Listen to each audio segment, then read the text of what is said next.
বিসমিল্লাহির রহমানির রহিম। শিক্ষা হচ্ছে জাতির মেরুদণ্ড। আমরা একথা আমরা সকলেই জানি। বাংলাদেশের যে শিক্ষা ব্যবস্থা, সেই শিক্ষা ব্যবস্থায় হচ্ছে গিয়ে একজন ছেলে যদি অনার্স মাস্টার পাস করে কিন্তু সে যদি সে চাকরি না পায় তাকে কিন্তু অনেকাংশ কিন্তু বেকার জীবন কাটাতে হয়। এ থেকে উত্তরণের জন্য আমাদেরকে একটি রাস্তা বের করতে হবে। আমাদের শিক্ষা ব্যবস্থায় একটা পরিবর্তন আনতে হবে। সেটা আমি মনে করি সেটা হচ্ছে গিয়ে কর্মমুখী শিক্ষা। একটা সাবজেক্ট রাখতে হবে কর্মমুখী।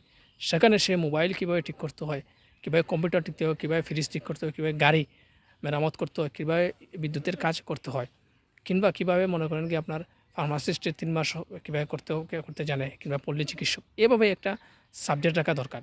যাতে সে উচ্চশিক্ষায় শিক্ষিত হওয়ার পরে কিংবা মনে করেন গিয়ে ডিগ্রি পাস করে যদি সে চাকরি না পায়, সে যাতে একটা কর্ম করে যাতে খেতে পারে, জীবনকে পরিচালিত করতে পারে। এতে করে আমাদের বেকারত্ব দূর হবে। কিন্তু আমাদের শিক্ষা ব্যবস্থা এমন একটি শিক্ষা ব্যবস্থা গড়ে উঠেছে যে শিক্ষা ব্যবস্থা যে মাস্টার পাস করার পরেও কিন্তু একজন মানুষ কিছু করতে পারে না, চাকরি না পারে। তাকে হয় বাবার যদি পয়সা থাকে তাহলে সে ব্যবসা করবে, আর পয়সা না থাকলে তো সে ব্যবসা করতে পারবে না, কিংবা ছোটো চাকরিও করতে পারবে না। চাকরি থাকলে না, চাকরি কর্মসংস্থান থাকলে না সে চাকরি করবে।